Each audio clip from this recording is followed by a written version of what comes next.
I'm resetting the NHL to a fantasy draft and will be selecting 20 players to build my team. For today's challenge, I can only choose players that were born in North America. After all the selections have been made, we will assemble the lines and simulate through a season with the hopes of winning a Stanley Cup. Alright folks, you know how these work by now, unless this is your first time here, and in which case, welcome. But otherwise, let's find out what team we're representing for today's draft. It is the Tampa Bay Lightning. It doesn't matter what your name is, jabroni, you will not be touching my lines. You know what though? This team's gonna be sick. I just have an early feeling here. We're gonna go to at least the conference finals. We're also gonna get draft pick number 12. You heard it here first. I did turn fantasy draft on, right? Please? Nice. We get pick number 30.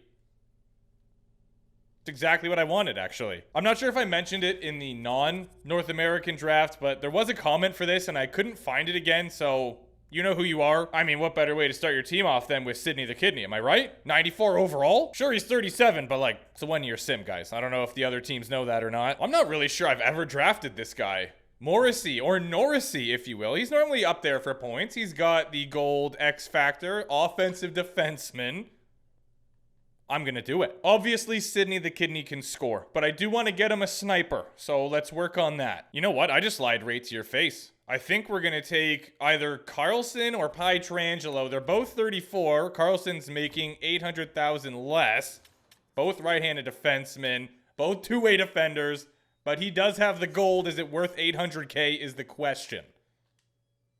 Yeah, it is. We could have the Scotia connection right here with Brad Marchand, two-way forward. He could be on the first line, and then we need a right-wing sniper, and that first line is lethal. I honestly think our best bet here is Owen Tippett. He's 85 overall. He's got 2 abilities, and he's got the 5-star shooting category, so I don't see why not. Be a pro legend, by the way, in case you were wondering. I mean, at that salary, 87 overall, how do you say no to a guy like Matheson? You don't. You simply do not. And today, I don't care who's available. I'm getting role players. Like, I want second liners to be second liners. I want third liners to be third liners. You know the drill. I assume that Matheson will be a top 4 defenseman, not top 2 at 87. And Ghost. We have to get him. This guy puts up bare points, and he's 3.2. Are you kidding me? I guess we're going to find out if defense wins championships or not. Drafting a bit of a retirement home here, but Patrick Kane, 4 milli. And I assume at 86 overall, he should be a second liner. I would hope. Some argue he's the best American-born player of all time. He's up there, at least. Got to give him that. How are we doing for salary cap? Oh, we're big chillin'. I like that he has 2 abilities. He's a power forward. If we get a left-wing sniper for that second line, look out. We could go with Schwartz, but I have a different idea.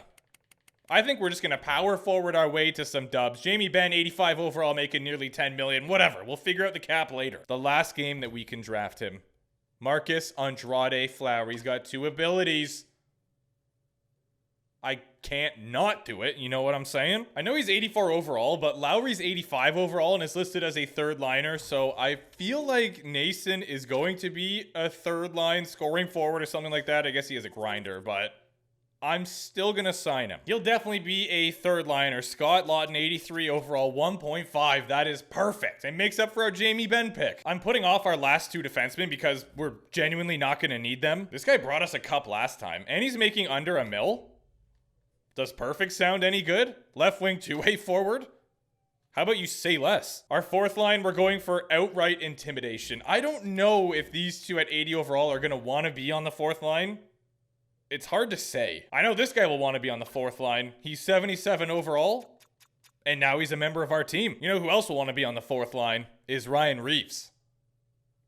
This is going to be a terrifying 4th line. We also have cap space like crazy, so just strictly for the fact that I can, we're signing Brossois at 3.3. I know who I want to be our 4th line center, but it's a matter of whether or not they're still here. Ladies and gentlemen, we got him. Matt Rempe, 77 overall. Another grinder. He doesn't really have a whole lot of stats here, but physicality, down pat. I want to try to eat up some of that cap space here. I think he should be a top 6 defenseman. I know that's his potential, but I think his role should be top 6 at 83 overall.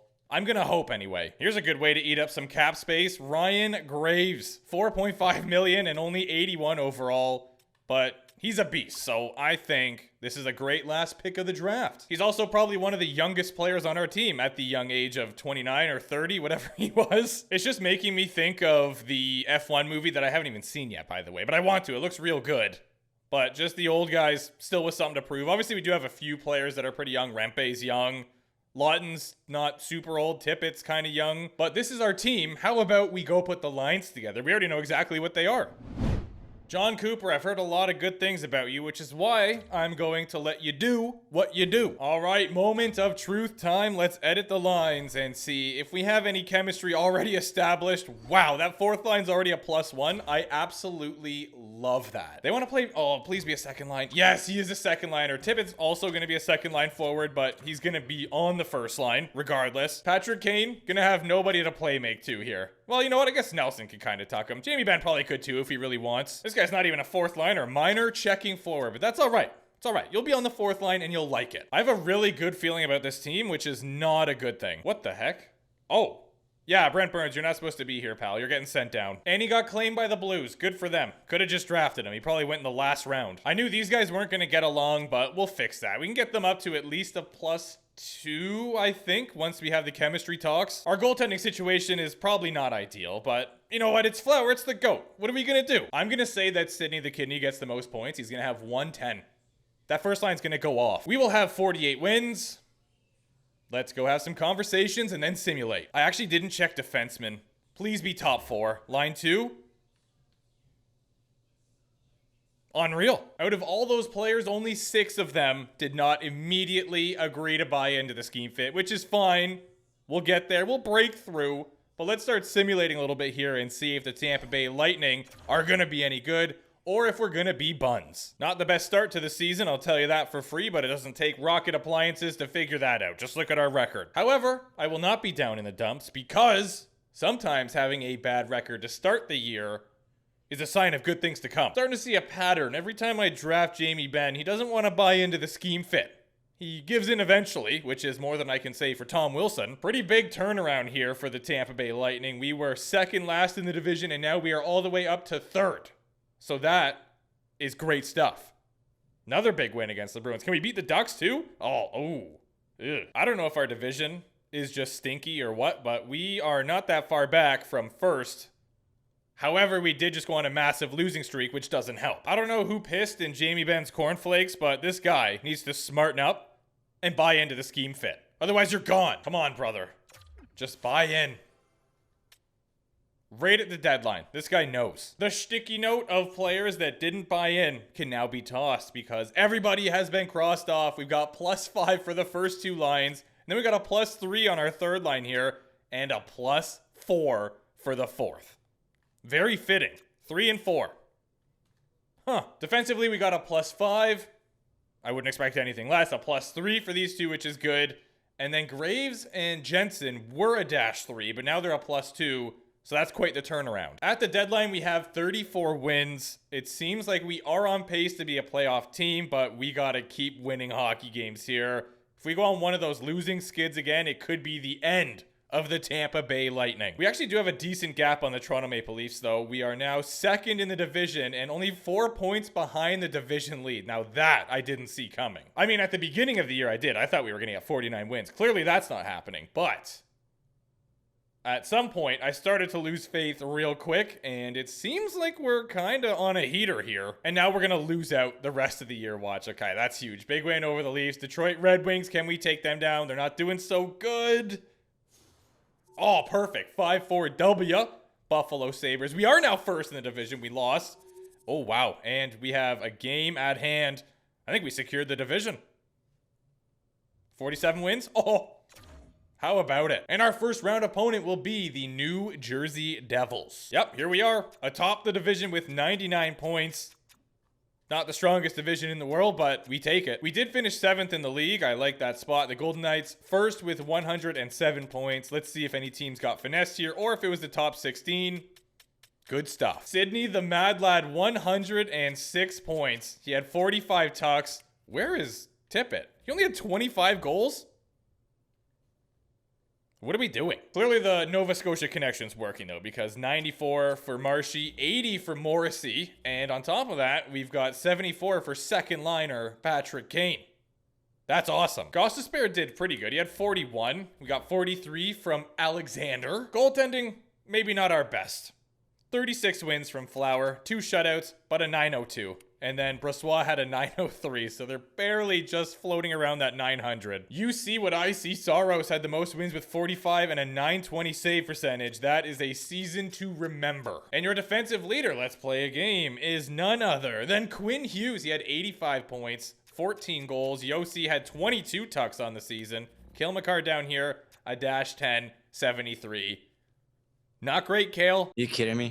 Nikita Kucherov leading the league, 111 points. To be fair, Malkin tied him. He had 32 tucks, whereas Kuch had 43. But Malkin was a +30 to Kucherov's +10. So, kind of, you know, the MVP is a toss-up. Even Ovi's right there. He had 110 points and 63 goals. Looks like he's going to be the Rocket Richard winner. We got a couple of 61s there with Pappy and Draisaitl. Olivier was a scrapping machine, 187 pims. Corey Perry had 127. Where's our guys? Did they not get out there? Ryan Reeves had 7 points, -21. But 83 penalty minutes. The President's Trophy winning Golden Knights have Forsberg, Celebrini, and Lehkonen. What a first line. That is random. Fogel, Lundell, and Nichushkin. Very interesting team. Pelech and Tanev are going to be the top pair. They've got Neil Pionk. They are stacked defensively. Brady Shea on the third pair. And they've got this guy. So, did he even have good numbers in the season? I don't know. Can I check that? I'm assuming I can. He had a 913. That's solid. Our first round opponent, New Jersey. They got Barbashev, Tage, and Sam Reinhart. That's a good first line. Yeah, they got Granny Smith, McCann, and more. Okay, decent depth here. Defensively, they got Uyghur and Chikrin, Pedersen with Murphy, and then Dylan and Gudis down here. So very deep on defense. But their starting goaltender is Ersson. So I love that for us, personally. You know what? I got a crazy one for you. Tip, congrats. You're now a second liner. And thankfully, he bought into the scheme right away. So now we got a +4 here, which is definitely good enough. First 3 games, you know the rules. Let's see how we fare against this team. I'd say that it's a fairly even matchup, which most playoff series should be. Oh, we jump up 2-0. That is huge. Can we go 3-0? Oh. Well, I guess you know what? We do have the GOAT in net. I hope he has better stats in the playoffs. Will it be a sweep? It is. That's surprising. For round numero dos, we will take on the Big Bad Bruins. They have Kaprizov 95 overall with Cooley and Tuck. Lowry, Kadri, and Tavares. Gotta be one of the best second lines in the league. They've got Taylor Hall on the third line, who we almost drafted. Solid on defense, but nothing crazy. Sergachev and Falk, Radish with Marty the one-man party. And again, not a great goaltender. I'm kind of seeing a pattern here with these playoff teams. First 3 games, let's see if we can do it again. You know, does lightning strike twice? That's not a good way to start, but that's a good way to bounce back. Oh yeah. All right, next 2 games. They can't win in the next 2, but you know who can? Us. Don't let him push 7. Don't even do it. Don't do that to me. Conference final. Good thing we got that big tough 4th line because we're taking on a bunch of jerks. Holy trombones in a tuba factory. What a first line. Caulfield, McDavid, and Konechny. That's scary. Eberle, Horvat, and Holloway is no joke either. Even their third line is pretty solid. Defensively, I'm not really sure why they have Schneider on the third pair here, but hey, you're in the conference final. Keep doing you, boo. And how about this? Another goaltender below 85 overall. I'm gonna sim the first 4 games. I don't think it's a sweep. I just don't think it goes down that way. Okay, that is... Oh, we started off so strong, and then we collapsed big time. We're not out of this yet. We are not out of this yet. Now we're out of it. Smashville has the Breadman playing with Steven, brought him back, and Zucker. Their second line, they got Craig Smith. I don't understand this game, man. Yeah, they're pretty good defensively. They got Shea Theodore and Pulak. Byram and Zadorov, real good set. You know what? The whole defense is just unreal. And finally, a pattern breaker. We got a goaltender at 90 overall here, Thatcher Demko. I will advance one day at a time until we are awarded a Stanley Cup champion. Smashville jumps up 1-0. But but Carolina ties it up to make it a best of 5. Carolina wins another game here, and oh no, is Smashville done for? Can they fight back? That's huge. That's a big win for them. It's not going to go to 7, though. Carolina takes them down in 6. And the Charlotte Checkers are the Calder Cup champions. Marshy was doing unreal. He had 18 points. Crosby, Nelson over a point a game. Even Norrisy, 14 points. Can't complain. Pietrangelo had 10. Great. I'm not sure what's going on with this guy, but I don't like it. Ghost had 9 points. Matheson only had 5 and was a -1.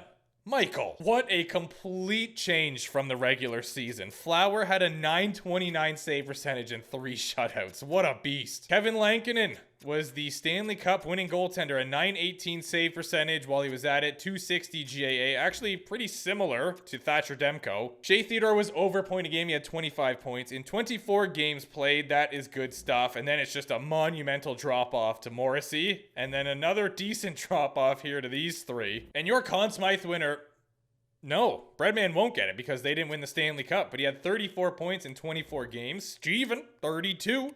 McDavid had 22 points in 23 games. Not even a point a game. He's going to get the Conn Smythe. I almost guarantee it. The Art Ross goes to Nikita, but the Hart Memorial goes to Gino, so it is split up. Quinn Hughes does get the Norris. Sam Reinhart with the Lady Bang. Michkov awarded the Calder Memorial. Yep, there it is. Called it. Connor McDavid, Conn Smythe winner. Not deserved, but it's the way the game works. Saros gets the Vezina as well as the Jennings. Miramonov gets the Bill Masterton. That's a new one. Markart? I don't know. It was a solid effort. Jack Adams recipient. Nate Doggy Dog gets the Selke. Of course it's not Sydney. You know why? We drafted him. Malkin wins the Ted Lindsay. And Ovi did, in fact, get the Rocket Richard. Here is your playoff tree. We did get to the conference finals, but we lost to the eventual Stanley Cup winning Carolina Hurricanes. Man, if we got past them, I feel like it was all ours. If you guys have draft ideas, be sure to let me know down below. If you tried this draft, let me know what your team looked like and how they did. Appreciate you guys as always. I'll see you soon.